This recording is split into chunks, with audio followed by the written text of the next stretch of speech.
ಓಂ ಶ್ರೀ ಗುರುಭ್ಯೋ ನಮಃ. ಫ್ರೆಂಡ್ಸ್, ಎಲ್ಲರಿಗೂ ನಮಸ್ಕಾರ. ಪ್ರೀತಿಯ ವೃಷಭ ರಾಶಿಯ ಆತ್ಮೀಯ ಬಂಧುಗಳೇ, ನೀವು ಈಗ ಕೇಳಲಿರುವ ವಿಷಯ ಸಾಮಾನ್ಯವಲ್ಲ. ನಿಮ್ಮ ಜೀವನದಲ್ಲಿ ಇಷ್ಟು ದಿನಗಳಿಂದ ನಡೆಯುತ್ತಿರುವ ಮೌನವಾದ ಹೋರಾಟಕ್ಕೆ ಈಗ ಅಂತ್ಯ ಬರಲಿದೆ.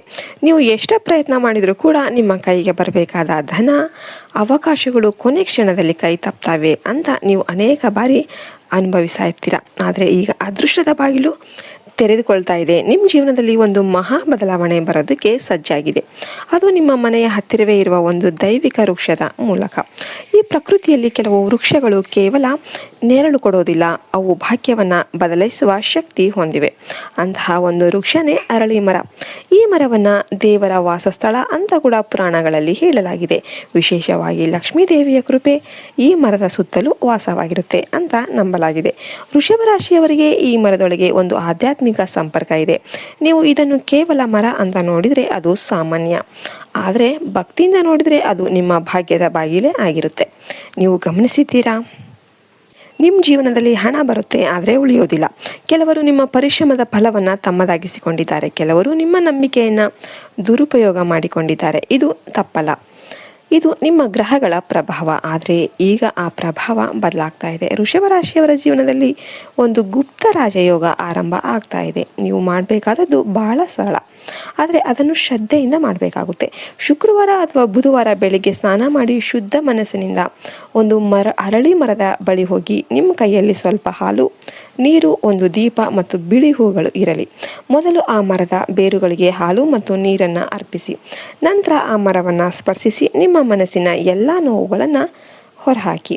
ಆ ಕ್ಷಣದಲ್ಲಿ ನಿಮ್ಮ ಒಳಗಿನ ನಕಾರಾತ್ಮಕ ಶಕ್ತಿ ನಿಧಾನವಾಗಿ ಕರಗಲು ಆರಂಭವಾಗುತ್ತೆ. ನಂತರ ದೀಪ ಹಚ್ಚಿ ಆ ಮರದ ಸುತ್ತ 9 ಅಥವಾ 11 ಬಾರಿ ಪ್ರದಕ್ಷಿಣೆ ಮಾಡಿ. ಪ್ರತಿ ಸುತ್ತಿನಲ್ಲಿ ನಿಮ್ಮ ಮನಸ್ಸಿನ ಆಸೆಯನ್ನು ದೇವರಿಗೆ ಹೇಳಿಕೊಳ್ಳಿ. ವಿಶೇಷವಾಗಿ ಹಣದ ಸ್ಥಿರತೆ, ವ್ಯವಹಾರದಲ್ಲಿ ಲಾಭ, ಕುಟುಂಬದ ಸುಖ ಶಾಂತಿ ಇವುಗಳನ್ನು ಬೇಡಿ. ಈ ಪ್ರಕ್ರಿಯೆ ನಿಮ್ಮ ಸುತ್ತ ಒಂದು ದೈವಿಕ ರಕ್ಷಾ ಕವಚವನ್ನು ನಿರ್ಮಿಸುತ್ತೆ. ನಿಮ್ಮ ಮೇಲೆ ಇರುವ ದೃಷ್ಟಿದೋಷ, ಶತ್ರುಗಳ ಪ್ರಭಾವ ಎಲ್ಲವೂ ಕೂಡ ದೂರವಾಗುತ್ತೆ. ವೃಷಭ ರಾಶಿಯವರೇ, ನೀವು ಸಹಜವಾಗಿ ಶಾಂತ, ಸಹನಶೀಲ ವ್ಯಕ್ತಿಗಳು. ಆದರೆ ನಿಮ್ಮ ಒಳಗೆ ಒಂದು ದೊಡ್ಡ ಶಕ್ತಿ ಅಡಗಿದೆ. ನೀವು ಒಮ್ಮೆ ನಿರ್ಧಾರ ಮಾಡಿದರೆ ಅದನ್ನು ಸಾಧಿಸದೆ ಬಿಡೋದಿಲ್ಲ. ಆದರೆ ಇತ್ತೀಚೆಗೆ ನೀವು ಮನಸ್ಸಿನಲ್ಲಿ ಬೇಸರ, ನಿರಾಸೆ ಅನುಭವಿಸ್ತಾ ಇದ್ದೀರಿ. ಈಗ ಆ ಸಮಯ ಮುಗಿತಾ ಇದೆ. ಈ ಪರಿಹಾರದ ನಂತರ ನಿಮ್ಮ ಮನಸ್ಸಲ್ಲಿ ಹೊಸ ಉತ್ಸಾಹ ಉಂಟಾಗುತ್ತೆ. ನೀವು ಕೈ ಹಾಕಿದ ಪ್ರತಿ ಕೆಲಸ ಯಶಸ್ವಿಯಾಗುತ್ತೆ. ಖಜಾನೆ ಅಂದರೆ ಕೇವಲ ನೆಲದೊಳಗಿನ ಚಿನ್ನ ಅಲ್ಲ, ಅದು ನಿಮ್ಮ ಜೀವನದಲ್ಲಿ ಬರುವ ದೊಡ್ಡ ಅವಕಾಶಗಳು, ಹೊಸ ವ್ಯವಹಾರಗಳು, ಹೆಚ್ಚುವರಿ ಆದಾಯ ಮತ್ತು ಸಮಾಜದಲ್ಲಿ ನಿಮ್ಮ ಗೌರವ, ಇವೆಲ್ಲವೂ ಸೇರಿ ನಿಮ್ಮ ಖಜಾನೆ. ಈ ಅರಳಿ ಮರದ ಆಶೀರ್ವಾದದಿಂದ ನಿಮ್ಮ ಜೀವನದಲ್ಲಿ ಹಣದ ಹರಿವು ಹೆಚ್ಚಾಗುತ್ತೆ. ನಿಮ್ಮ ಮನೆಗೆ ಲಕ್ಷ್ಮೀ ದೇವಿಯ ಕೃಪೆ ಪ್ರವೇಶವಾಗುತ್ತೆ. ಈ ಪೂಜೆಯನ್ನು ಮಾಡುವಾಗ ಒಂದು ಮುಖ್ಯ ನಿಯಮ: ಶುದ್ಧತೆ. ಮನಸ್ಸಿನಲ್ಲಿ ಯಾವುದೇ ಕೆಟ್ಟ ಆಲೋಚನೆ ಇರಬಾರ್ದು. ಸಾಧ್ಯವಾದರೆ ಬಿಳಿ ಅಥವಾ ಹಳದಿ ಬಣ್ಣದ ಬಟ್ಟೆ ಧರಿಸಿ ಮತ್ತು ಆ ದಿನ ಸಾತ್ವಿಕ ಆಹಾರ ಸೇವನೆ ಮಾಡಿ. ಇದು ನಿಮ್ಮ ಆಧ್ಯಾತ್ಮಿಕ ಶಕ್ತಿಯನ್ನು ಹೆಚ್ಚಿಸುತ್ತೆ. ನೀವು ಈ ಕ್ರಮವನ್ನು ನಿರಂತರವಾಗಿ 4 ವಾರ ಮಾಡಿದರೆ ನಿಮ್ಮ ಜೀವನದಲ್ಲಿ ಆಗುವ ಬದಲಾವಣೆ ನಿಮಗೆ ನೀವೇ ಆಶ್ಚರ್ಯಪಡ್ತೀರಾ. ಇಷ್ಟರಲ್ಲೂ ನಿಮ್ಮನ್ನು ತಿರಸ್ಕರಿಸಿದವರು ನಿಮ್ಮ ಮುಂದೆ ಗೌರವದಿಂದ ಮಾತನಾಡ್ತಾರೆ. ನಿಮ್ಮ ಮಾತಿಗೆ ಬೆಲೆ ಬರುತ್ತೆ. ನೀವು ಸಮಾಜದಲ್ಲಿ ಒಂದು ವಿಶಿಷ್ಟ ಸ್ಥಾನವನ್ನು ಪಡಿತೀರಾ. ಮತ್ತೊಂದು ರಹಸ್ಯ: ಈ ಪರಿಹಾರವನ್ನು ಹೆಚ್ಚು ಜನರಿಗೆ ಹೇಳಬೇಡಿ. ಇದು ನಿಮ್ಮ ಮತ್ತು ದೇವರ ನಡುವಿನ ಸಂಬಂಧ. ನೀವು ಈ ಕ್ರಮವನ್ನು ರಹಸ್ಯವಾಗಿ ಮಾಡಿದರೆ ಅದರ ಫಲ ಹೆಚ್ಚು ವೇಗವಾಗಿ ಬರುತ್ತೆ. ಮತ್ತು ಸಾಧ್ಯವಾದರೆ ಬಡವರಿಗೆ ದಾನ ಮಾಡಿ, ಅದು ನಿಮ್ಮ ಪುಣ್ಯವನ್ನು ಹೆಚ್ಚಿಸುತ್ತೆ. ನೀವು ಈ ಅರಳಿ ಮರದ ಬಳಿ ಬಂದು ಓಂ ಶ್ರೀ ಮಹಾಲಕ್ಷ್ಮೀ ನಮಃ ಅಂತ ಜಪಿಸಿದರೆ ಅದರ ಶಕ್ತಿ ಮತ್ತಷ್ಟು ಹೆಚ್ಚುತ್ತೆ. ನಿಮ್ಮ ಮನೆಯಲ್ಲಿರುವ ನಕಾರಾತ್ಮಕ ಶಕ್ತಿ ದೂರವಾಗಿ ಶಾಂತಿ ನೆಲೆಸುತ್ತೆ. ನಿಮ್ಮ ಮನಸ್ಸಿಗೆ ನೆಮ್ಮದಿ ಸಿಗುತ್ತೆ. ವೃಷಭ ರಾಶಿಯವರೇ, ಈ ಸಮಯ ನಿಮ್ಮ ಜೀವನದ ತಿರುವು.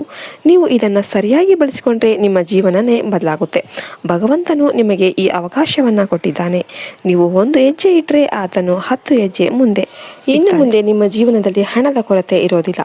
ನಿಮ್ಮ ಕನಸುಗಳು ನಿಜವಾಗುತ್ತೆ. ನೀವು ಶ್ರೀಮಂತರಾಗ್ತೀರಾ ಮತ್ತು ಇತರರಿಗೆ ಸಹಾಯ ಮಾಡುವ ಮಟ್ಟಕ್ಕೆ ತಲುಪ್ತೀರಾ. ಆದ್ದರಿಂದ ವೃಷಭ ರಾಶಿಯವರೇ, ಈ ದೈವಿಕ ಸೂಚನೆಯನ್ನು ನಿರ್ಲಕ್ಷ್ಯ ಮಾಡಬೇಡಿ. ನಂಬಿಕೆ ಇಡಿ, ಕ್ರಮ ಕೈಗೊಳ್ಳಿ.